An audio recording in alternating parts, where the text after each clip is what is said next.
Welcome to Scholars Hub at Home. Bonjour et bienvenue à l'événement Scholars Hub. Before we kick off, note that there will be simultaneous interpretation in English and French. Click on the globe icon at the bottom of your screen and choose the language of your preference, either French or English. This interpretation is being provided by Andrew Clifford, Director, Master of Conference Interpreting at Glendon College. I'm Alison Gampel, Associate Director, Alumni Programs at York University. Thank you very much for joining us today for Populism, Legality, and the Politics of Diversity in Canada. Populisme, l'égalité et politique de la diversité au Canada. We are absolutely delighted to partner with Glendon College to deliver this three-part series within the Scholars Hub at Home series, a welcomed opportunity for collaboration and knowledge sharing. Today's session is the final part of that series, and we hope that those of you who've participated have enjoyed it. As we're not all gathered in the same space, I recognize that the following land acknowledgement might not be for the territory that you are currently on. If this is the case, please take the responsibility to acknowledge the traditional territory that you're on and the current treaty holders. The website nativeland.ca is a good resource for this, and it's appeared in the chat. As a member of the York University community, I recognize that many Indigenous nations have long-standing relationships with the territories upon which York University campuses are located that precede the establishment of the university. York University acknowledges its presence on the traditional territory of many Indigenous nations. The area known as Takaronto has been caretaken by the Anishinaabe Nation, the Haudenosaunee Confederacy, and the Huron-Wendat. It is now home to many First Nation, Inuit, and Métis communities. We acknowledge the current treaty holders, the Mississaugas of the Credit First Nation. This territory is subject of the Dish with One Spoon Wampum Belt Covenant, an agreement to peaceably share and care for the Great Lakes region. Before I introduce our host for today, I'd like to give an important university update. After much learning, reflection, and listening, the President's Advisory Council on Equity, Diversity, and Inclusion has developed a draft equity, diversity, and inclusion strategy. This draft EDI strategy, the culmination of the work of almost 50 members of the council, reflects York University's long-standing commitment to equity, diversity, and inclusion, and aims to lead to further development of equitable, diverse, and inclusive communities, creating a place where everyone feels they belong. The draft EDI strategy is now ready for feedback from you, the York community. We invite you to review it at yorku.ca/VPEPC/EDI hopefully this should appear in the chat. If not, we'll follow up with it. And we welcome your feedback on the website. A number of feedback sessions will also take place from the end of this month through April. You can learn more about these opportunities to provide feedback on the EDI strategy webpage mentioned earlier. As returning attendees to the Scholars Hub at Home series know, we always like to get to know our audience a bit better with a quick poll before we start our lecture. So today's question is, how would you rate your knowledge regarding the topic of the presentation today? So take a moment to respond. Comment évaluez-vous vos connaissances par rapport au sujet de la présentation d'aujourd'hui? Great. Thank you everyone for participating. It's helpful for us to have a sense and our speakers to have an idea about who's in our audience and the knowledge that you have before you come out to hear the lecture. We're all getting very familiar with Zoom, but if you do have any questions, please feel free on Zoom to click on the Q&A button at the bottom of your screen and enter your question. We've got a team in the back end ready to help. The same button can be used to submit questions for our guest speakers to answer during the Q&A period that will follow our presentation. For those of you watching live on Facebook, please feel free to submit any questions or comments through the comment section for the video, and the team will send them our way. Please note that all of your questions and comments are visible to our panelists and to our staff, so please keep your comments relevant and respectful. I now have the pleasure of welcoming the host of today's lecture, Glendon's principal, Marco Fiola. Principal Fiola began his mandate just over a year ago following an extensive national and international search. He holds a BA and an MA in translation from l'Université de Montréal, as well as a DEA in language sciences and a PhD in translation studies from Université de la Sorbonne Nouvelle.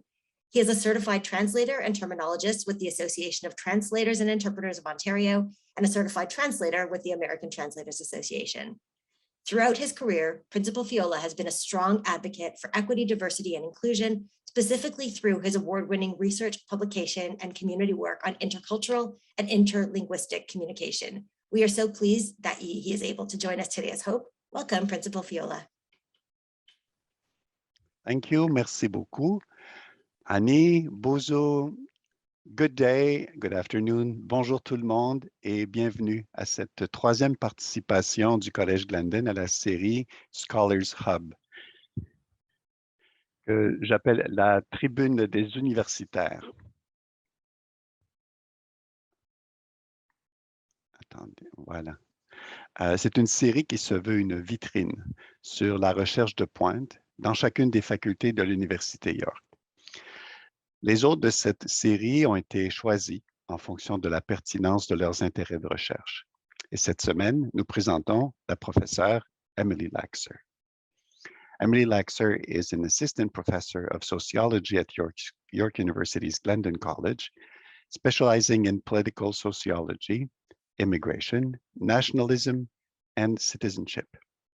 Her research broadly examines how contests for political power shape the incorporation of ethno-religious minorities in large-scale immigration countries. Dr. Laxer's work has been published in such peer-reviewed journals as Ethnic and Racial Studies, the Journal of Ethnic and Migration Studies, Nations and Nationalism, Comparative Studies in Society and History, and more recently in Comparative Sociology. Her 2019 book, Unveiling the Nation, The Politics of Secularism in France and Quebec, received the John Porter Tradition of Excellence Award from the Canadian Sociological Association in 2020. She holds an MA from McGill University and a PhD from the University of Toronto, both in sociology. Prior to joining Glendon in 2018, she was a postdoctoral fellow at the University of Michigan. Aujourd'hui, elle nous invite à nous pencher de plus près sur des questions touchant l'altérité, le populisme et la diversité, des questions qui ne sont pas sans soulever par le fait même les questions d'identité, de statut réel ou non, et bien entendu les questions d'inclusion. Donc, sans plus tarder, je vous invite à accueillir la professeure Emily Laxer qui nous parlera de populisme, l'égalité et politique de la diversité au Canada. Professor Laxer, the floor is yours. Merci beaucoup, Marco. Bonjour à tous et à tous. C'est un grand plaisir d'être ici avec vous aujourd'hui. I want to especially thank Principal Marco Fiola and the entire Scholars Hub team for inviting me to take part in this important series. So let me jump right in. I'm sure I will shock none of you when I say that we live in an era of tremendous political instability, upheaval, and divisiveness. From Latin America to Europe, from the United States to our very own province of Ontario, a populist wave is sweeping over our political systems, affecting domains as varied as the economy, public health, migration, and national identity. In Europe, the average share of the vote won by right-wing populist parties in national parliamentary elections has more than doubled since the 1960s. Over the last 5 years alone, several such parties have become especially recognizable and influential, including Germany's Alternative for Deutschland, which went from having no seats in the National Assembly to gaining third place in the 2017 election. The Party for Freedom, which earned second place in the Dutch general vote that same year and came in third in 2021. France's Rassemblement National party, previously Front National, whose candidate Marine Le Pen captured a third of the popular vote in the second round of the 2017 presidential race, and incidentally is expected to again make it through to the second round in the upcoming election to be held in just a few weeks. And Hungary's Viktor Orban, who secured a third term in office in 2018 with a landslide victory and is again leading in the polls. The advance of right-wing populism is, of course, clear outside of Europe, with prominent examples to be found in the United States under the banner of Donald Trump's Make America Great Again campaign, in Brazil with the election of the ultra-conservative president Jair Bolsonaro, and in India with the rise to power of Narendra Modi. Among the troubling elements of this populist surge is its association with nativist campaigns to curb migration and limit the rights of minorities. In Europe, these campaigns primarily target Muslim communities, whom populist leaders have succeeded in framing as threats to the culture and security of many nations. In response, several European states now prohibit the Islamic headscarf, niqab, and burqa in various public spaces and institutions, including schools, court systems, etc. But while the threat of right-wing populism to minority rights in Europe is increasingly well understood, the case of Canada remains unexplored. In fact, rather than conform to broader trends, Canada has generally been applauded over the last few years as one of the few stalwarts of liberal democratic openness and inclusion in an age of closure and exclusion. Over the next few minutes, I'm going to suggest that this portrayal of Canada obscures some troubling ways that populist nativism does inform our politics, with consequences for minority rights. But first, what do I mean by the term populism? There's an exceptional amount of debate among social scientists in general over what defines this phenomenon. Is it a distinctive ideology? Is it a political strategy or set of strategies? Does it involve particular types of political performance? Is it merely a leadership style? And the answers to these questions remain ambiguous, but there is an emerging consensus in the research that all populist movements, whether they promote right or left-wing ideologies, seek resonance by drawing a strict and insurmountable moral boundary between two imagined social groups, a pure and a disadvantaged people on the one hand, and a corrupt and illegitimate elite on the other. This elite label is applied to varying constituencies, including traditional parties, government experts, academics and scientists, the media, judges, and even the Constitution itself, as a way to corrode the legitimate authority of the liberal democratic state. For an illustration, remember Donald Trump's repeated promise to drain the swamp in Washington in the 2016 election campaign, or the Ford brothers' trademark calls to stop the gravy train in Ontario. Populist parties distinguish themselves from their mainstream foes by claiming to be the only ones capable of embodying the unified will of the people against a self-serving and out-of-touch elite. And they are thus fundamentally anti-pluralist in their approach to politics. In right-wing populist discourse, the people-elite dichotomy is accompanied by representations of a third imagined social group, a dangerous other, usually consisting of immigrant minorities, that allegedly conspires with the elite to deprive the people of their rights, values, and well-being. Think here of Trump's promise to build a wall along the US-Mexico border. This was a transparent and strategic attempt to galvanize voters around a politics of fear, distrust, and ultimately hate. By stoking anxiety and corroding mutual tolerance and trust in this way, Trump was able to set the stage for his own assertion that he, and only he, could provide the leadership needed to protect the American nation. This othering element is what makes populism such a comfortable bedfellow of nativism. Now, until recently, Canada has been regarded as relatively impervious to this nativist element of populism. To be sure, the claim that a power-holding elite threatens the interests of the people is characteristic of Canadian conservative politics. We've witnessed it through Doug Ford's For the People campaign, and Andrew Scheer and Erin O'Toole played on this idea significantly in the last two federal elections.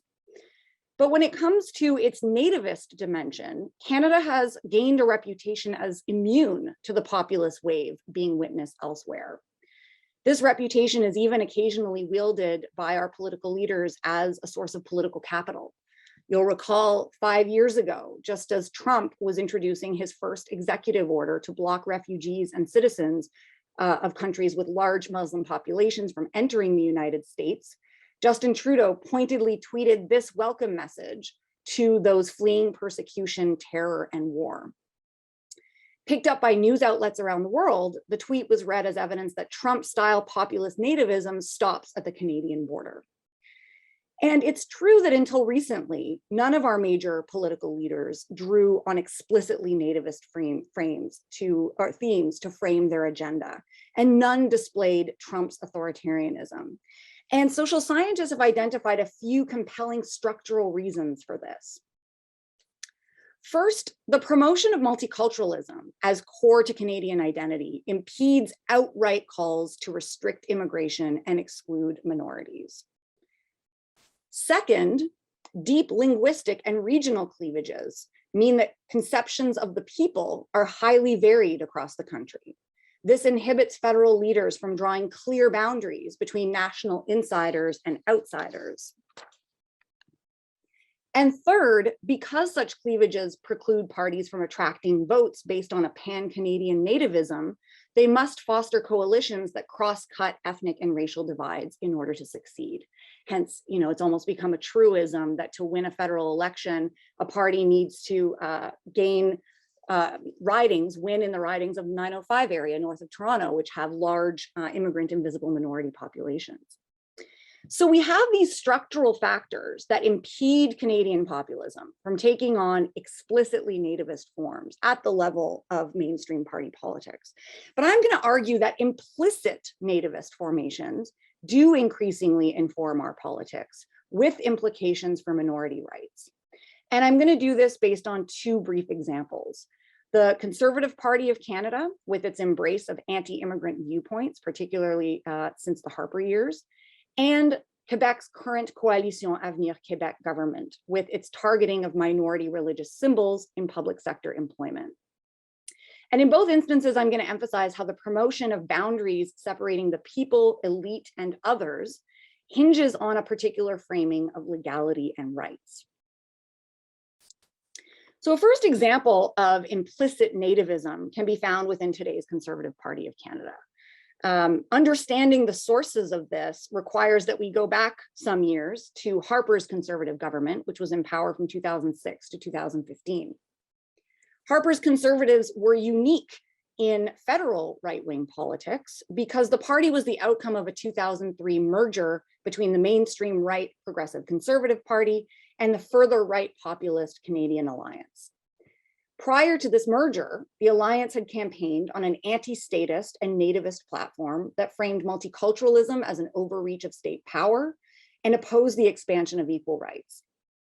With members of the former Alliance now among their ranks, Harper's Conservatives had to appease these perspectives without alienating the broad spectrum of Canadian voters it needed to win office. Once in power, the Harper Conservative government achieved this by paying lip service to diversity while pursuing incremental attacks on Canadian multiculturalism. We saw this, for example, in the government's attempts to generate public fears around, quote, barbaric cultural practices, in its dismantling of refugee supports, and in its proposals for a niqab ban in citizenship ceremonies. Throughout these endeavors, the Harper government strategically kept the boundaries of the people ambiguous. But the message was clear. There are good and there are bad immigrants, and native-born Canadians should be empowered to decide where to draw the line. This message is arguably gaining strength in today's Conservative Party. With a leadership race underway, only time will tell where the party lands on issues of equity, diversity, and inclusion. But the alignment of the front-running candidate, Pierre Poilievre, with the so-called Freedom Convoy speaks volumes. Responsible for shutting down Ottawa's downtown core for 3 weeks, the convoy is not a unified movement speaking with a singular voice. By all accounts, its supporters are instead motivated by varying beliefs and interests, which coalesce around broad discontent over vaccine and mask mandates. But there are clear signs that populist anti-elitism marks the discourse used by the convoy. It's not uncommon, for example, for the movement's leaders and participants to claim membership in a, quote, silent majority longing to be heard. The nativist dimension of populism, that which involves the othering of racial and ethnic minorities, is also clear in the convoy's messaging. Many of the movement's key mobilizing figures have close ties to white nationalist organizations promoting racist and Islamophobic sentiment.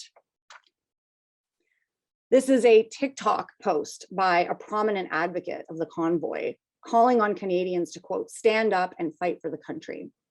In the background is the emblem of the Soldiers of Odin, which is a known anti-immigrant movement founded in Finland, which various watchdog organizations identify as a hate group.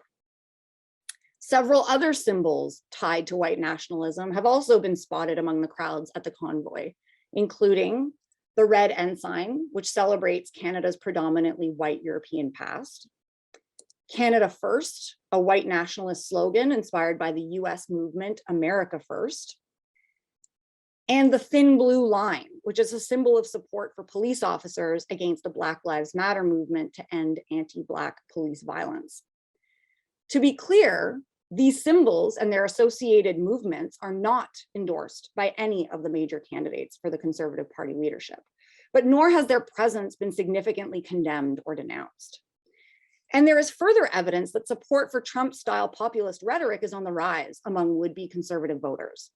According to a poll by Léger Marketing conducted just 3 weeks ago, Trump, who has actively and repeatedly endorsed the Freedom Convoy, is favorably viewed by nearly half of Canadian conservatives, and an eye-raising 86% of People's Party supporters would vote for him in an upcoming election against Joe Biden. Combined with key party members' exculpatory framing of the Freedom Convoy, this poll suggests that populist nativism is digestible to a significant proportion of the conservative electorate. Mon deuxième exemple, qui met en scène la montée du nativisme dans les articulations populistes du peuple au Canada, provient du Québec et son débat concernant le port des signes religieux dans les espaces et institutions publiques. Dans mon analyse de ce débat, je me concentre sur les actions de la Coalition Avenir Québec et son chef, François Legault, au pouvoir depuis 2018. Depuis ce temps-là, le parti a adopté des mesures législatives qui restreignent les droits religieux et, d'après moi, renforcent une conception du peuple qui exclut les minorités, surtout ceux qui proviennent de contextes musulmans. En 2019, le gouvernement caquiste a adopté la loi 21, qui comprend 3 aspects principaux. Premièrement, il interdit aux employés publics occupant des postes d'autorité de porter des signes religieux au travail. Cela comprend les policiers, les juges, les procureurs de la couronne et, ce qui est le plus controversé, les enseignants et enseignantes. Deuxièmement, la loi exige que les personnes fournissant ou recevant des services publics le fassent à visage découvert. Et troisièmement, il ajoute une référence à la laïcité de l'État au préambule de la Charte québécoise des droits et libertés de la personne. La loi 21 cite également la clause non-obstant, permettant au gouvernement de contourner les réclamations selon lesquelles il viole certains articles de la Charte des droits et libertés pendant une période de 5 ans. Le premier ministre François Legault et son gouvernement prétendent que la loi 21 ne fait qu'affirmer un engagement envers la laïcité au Québec qui remonte à la Révolution tranquille des années 60.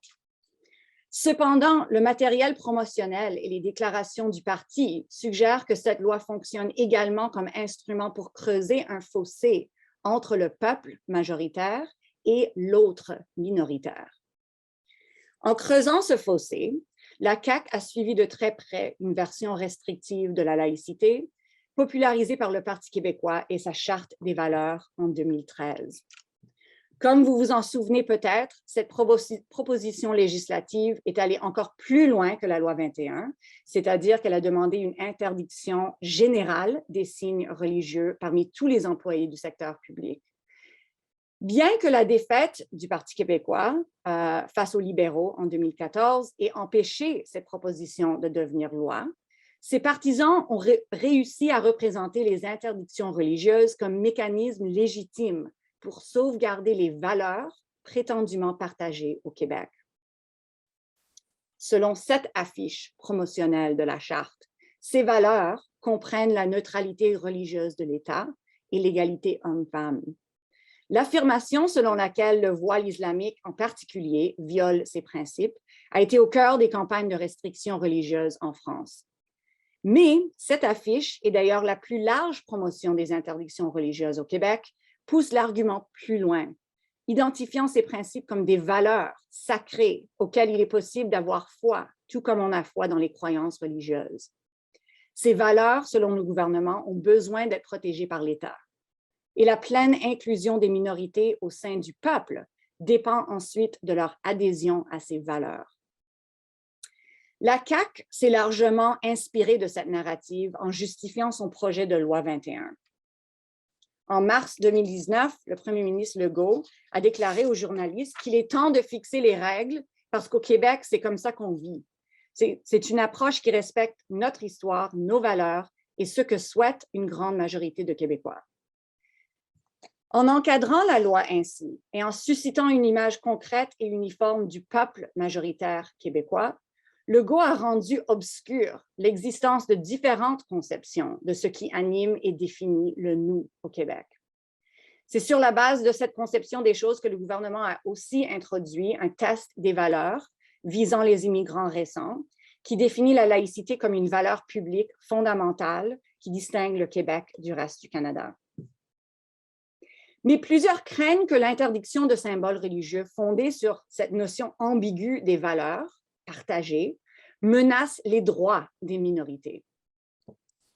Contrairement aux affirmations selon lesquelles il fait progresser l'égalité des femmes, les groupes de défense des droits civiques estiment que le projet de loi 21 désavantage de manière disproportionnée les femmes musulmanes, en particulier celles qui travaillent en enseignement. C'est la position de l'Association canadienne des libertés civiles qui, avec de nombreuses autres organisations défendant les droits et représentant la communauté musulmane, soutiennent que le projet de loi 21 viole les droits fondamentaux, obligeant les gens à choisir entre leur foi, identité et expression personnelle d'un côté, et leur droit de travailler et de participer aux institutions publiques de l'autre. Ces affirmations ont pris des connotations réelles et humaines lorsqu'en décembre 2021, une enseignante voilée a été retirée de sa classe. L'affirmation selon laquelle la loi 21 équivaut à un déni de droits fondamentaux est à la base de plusieurs recours en justice. Ces recours ont abouti à la décision de la Cour supérieure du Québec qui, malgré avoir soutenu la loi en grande partie, a néanmoins souligné que celle-ci apportera des conséquences négatives aux minorités.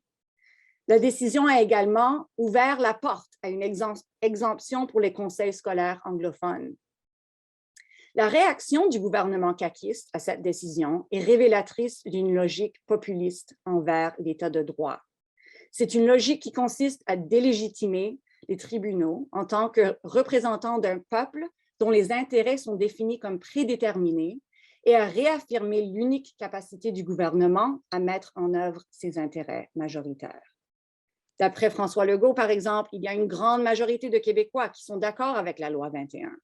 Il prétend également que le Parti libéral laisse tomber les Québécois en défense d'une petite minorité dans son caucus, parce que le Parti libéral était et continue d'être contre la loi 21.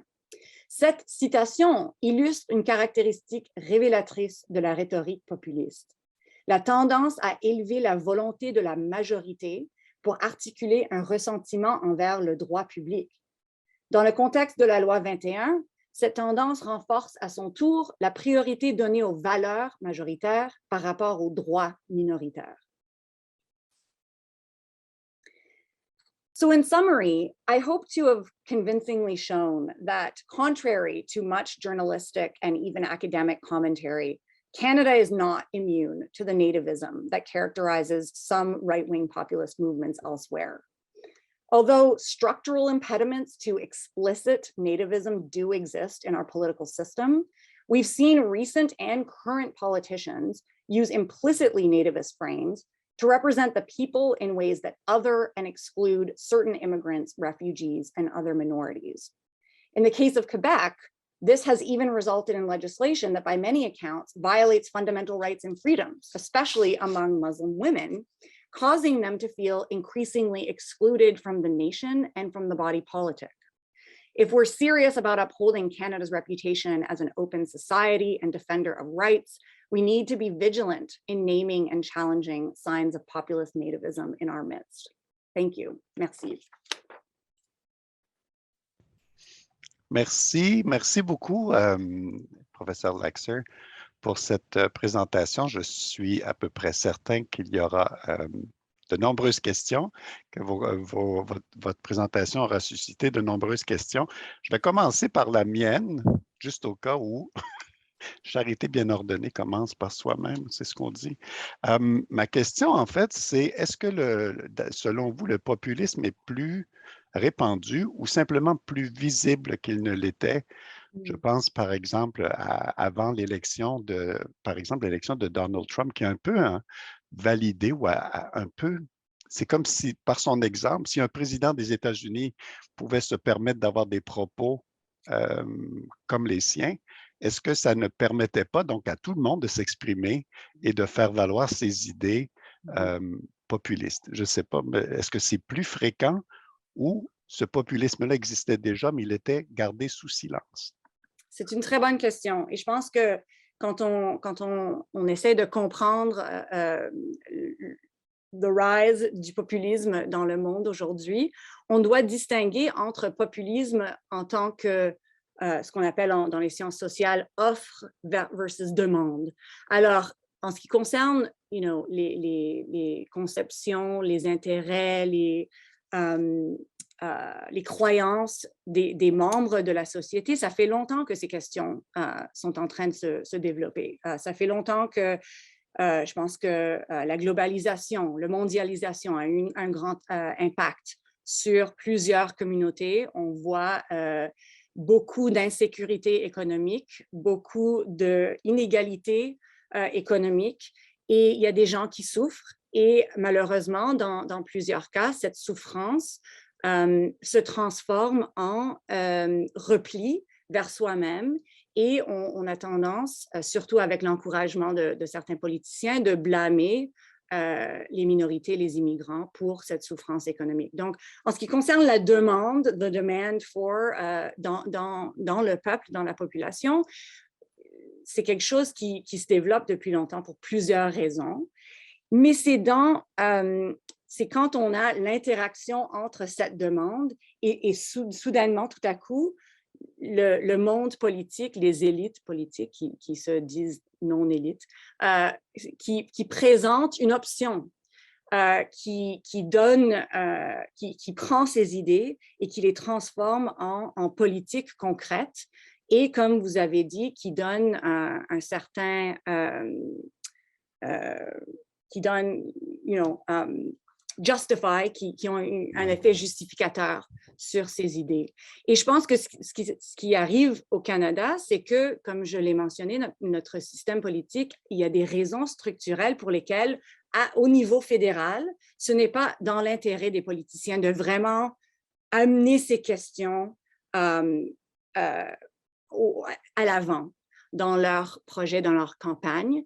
Mais peut-être que ça change. Et on va voir, je pense que le leadership race qu'on voit maintenant dans le Parti conservateur, on va voir qu'est-ce qui arrive dans ces résultats. Merci beaucoup. I have a question from our audience. Given what appears to be a significant rise in anti-government and anti-authority sentiment, as well as a disturbing rise in conspiracy beliefs, extreme example being QAnon, have you come across any research that explains this rise and a root cause for this so-called behavior? Yeah, it's a really good question and kind of ties into what we were just discussing, right? That in the research on populism and in the attempt to try and understand, the increasing prominence or at least visibility, and I think there's a distinction to be made there that you raised in your first question, visibility of sort of conspiracy theories. There's a lot at play. There's a lot of factors that are contributing to this. As I mentioned, there is evidence that support for populist parties and these kinds of conspiracy theory driving organizations is especially prominent in communities that are facing both economic challenges, but also where you see the prominence of this kind of cultural backlash, right? Particularly in rural communities, predominantly ethnically white communities, where there is this kind of sense of having been displaced by large-scale demographic changes. And as I mentioned, a kind of increasing mistrust of the other that then gets channeled into these pretty extremist views. There's no doubt that this is actively fueled by social media and by social media conglomerates like Facebook that have not only done much to stop the spread of disinformation, but might actually be encouraging the spread of disinformation as a way to increase activity on their platforms, because research shows that people respond more to things that make them angry than they do to things that don't, right? So if you want people to be active on social media, it's very strategically helpful to face them with these very contrasting views. And what that's doing is it's really siloing our society and creating a lot of divisiveness. And I think that we saw that very clearly illustrated in the context of the so-called Freedom Convoy, right? Where, as I mentioned, you have a lot of these organizations that are responsible for fueling this kind of conspiracy theoretical view of the world that were prominently involved in that. So there are a lot of factors at play having to do with the changing economy on a world scale, how that's affecting communities, but then how that's intersecting with race politics and this increasing sort of fear and distrust of the other that's being manipulated both by social media, by organizations, and by our politicians. Thank you. Speaking of the convoy, do you think it's a temporary, member of the audience, a temporary aberration or a sign of the kind of populism or nativism that will be an ongoing feature of Canadian politics? And if so, what can progressive Canadians do to counter that movement? Yeah, that's a really good question. I am tempted to say that I don't think it's an aberration, unfortunately, because it wasn't, the really in-depth kind of journalistic reporting that we now have in the aftermath of this has shown that the convoy didn't sort of just erupt in a kind of authentic way out of concern or fear or distrust or anger about mask and vaccine mandates, but actually, the roots of it were longstanding, and that you had key participants, leading participants, key mobilizers of the movement who have been trying to get this kind of thing going for a couple of years now, and saw, the emerging sort of divisiveness around COVID-19 public health lockdowns, et cetera, as an opportunity to bring this to the fore. Because when you look at this movement, as I showed, it's not, it's highly sort of disunited. People are joining it for different reasons, some more extreme than others. But at the very least, it signals that there's a lot of discontent among the Canadian population. Not, this doesn't represent a majority of Canadians. Polls showed that most Canadians were opposed to the quote unquote Freedom Convoy and what it was doing. But I think it's certainly the case, if you look closely behind the scenes, that, broader discontent that's taken a kind of populist anti-government form that sometimes also combines with these nativist sentiments is emerging, especially if you look at this at a regional level. Alberta politics is sort of a mess right now with all of these questions. Even Jason Kenney can't control his own party because of the sort of extremist directions that many are going within that party. So I do think that if we set aside the kind of what on the surface this Freedom Convoy was claiming to be about, and you look underneath it, there's a lot going on there that I think we need to be worried about. And it's clear that people like Pierre Poilievre are capitalizing on that to fuel and foster their campaigns, because divisiveness for some is actually a useful political tool. So how to respond to this? I think that progressive people and Canadians, one of the things you must continually do is be vigilant about truth, even if the spread of misinformation and disinformation is so rampant, to remind ourselves that we are always seeking truth, and to respond to, conspiracy theoretical claims with that in mind, and also to remember that the vast majority of Canadians have been, very much willing to comply with our government's kind of public health measures during COVID-19. So we're talking about, not a great, a significant minority, but the majority of Canadians are not going in this direction. Yeah. Lots of questions coming in, so Okay. I'm going to invite you to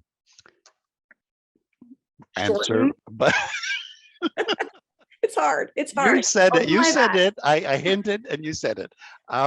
Okay, so while I agree there appears to be a rise in nativism or even racial hate, is it fair or accurate to identify one political party as directly associated with hate? In Ontario and the GTA, premier and mayors seem to celebrate diversity. Mm-hmm. Fair. Okay. It's a good question.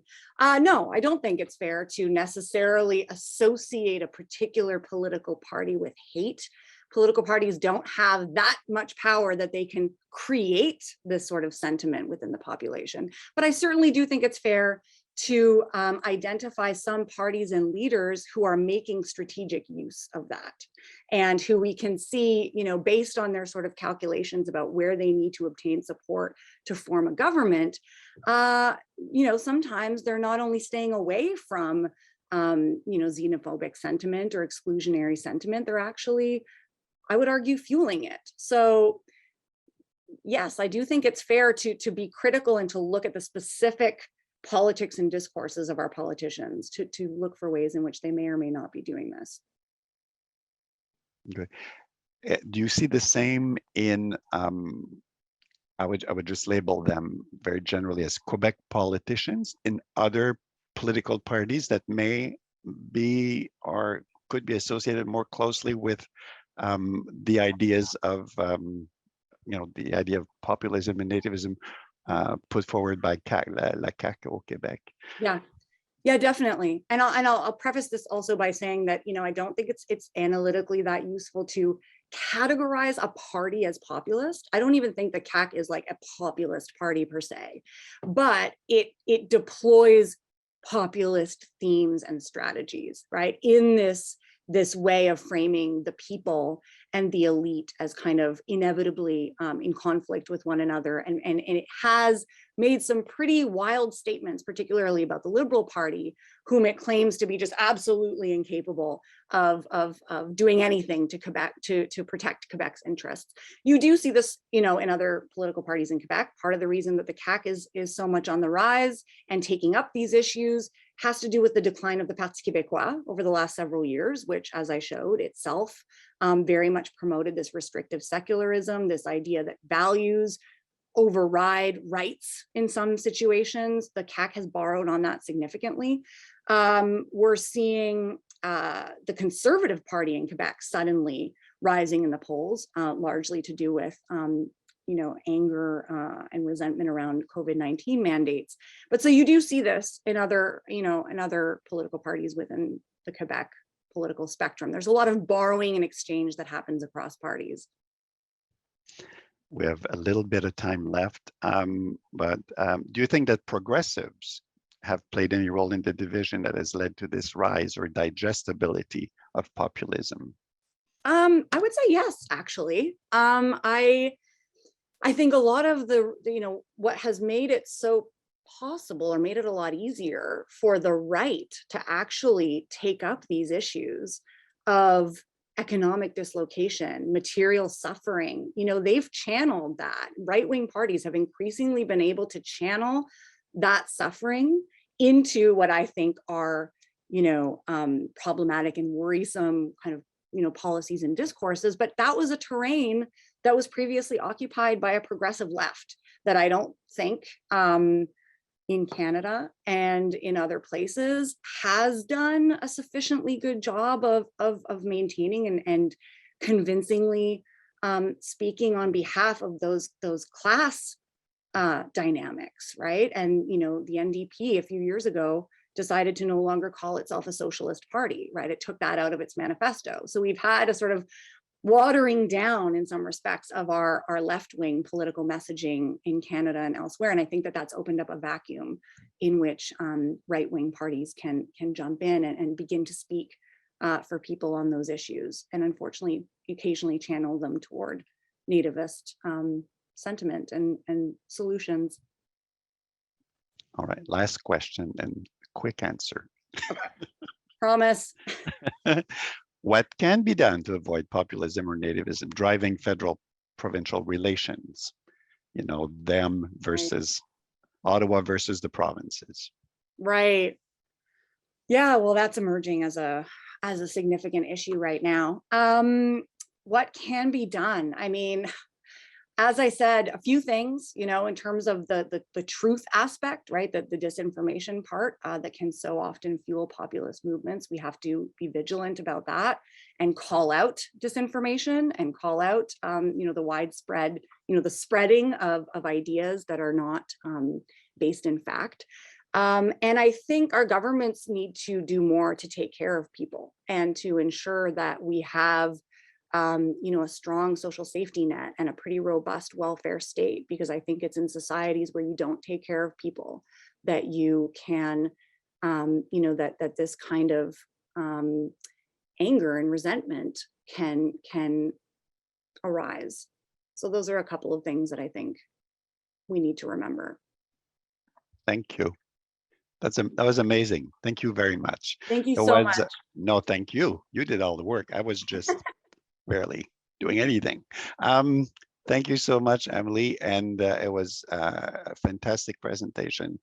I could not go through all the questions that we got. I apologize to our viewers for this, but this is only testament to the rich content of your presentation and the importance of addressing and talking about those issues today, but also every day. Thank you very much. And now I'm back over to Allison. Thank you very much, everyone. Yeah, thank you. I want to echo those thoughts of gratitude to Professor Laxer for a really timely and thought-provoking experience. Thank you so much for sharing your work. And Principal Fiola, thank you for serving as our wonderful host and sharing your insight and asking all those wonderful questions. Before we say goodbye to our audience, we do have one last poll question. The question is, how would you rate your knowledge of today's topic following this insightful discussion? So it's popped up on your screen. I'll give you a moment to respond to it. Comment évaluez-vous vos connaissances par rapport au sujet de conversation d'aujourd'hui à la suite de cette présentation détaillée? So thank you for that. Okay, and what's coming up next in our Scholars Hub series? We return next week on April 6th with Perry Sidorsky, Professor of Sustainability and Economics, for a special addition to our lineup with a topic that's titled The Impact of Russian Sanctions on Canada. Following this in 2 weeks from now, we have Zachary Spicer, Associate Professor in the School of Public Policy, with his lecture, Small Town Short Work Week, evaluating the effects of a compressed work week in Zora, Ontario, within Canada. Ooh, I wish I lived there. For information about these and other events, please visit our website as usual at yorku.ca/alumni and friends. Finally, here on the alumni engagement team, we love to hear from you, our audience, our community. So please do feel free to send us any suggestions, any feedback or thoughts via email at alumni@yorku.ca, or feel free to find us on social media. We are on Facebook, LinkedIn, Instagram. Thank you very much. Merci beaucoup. À bientôt.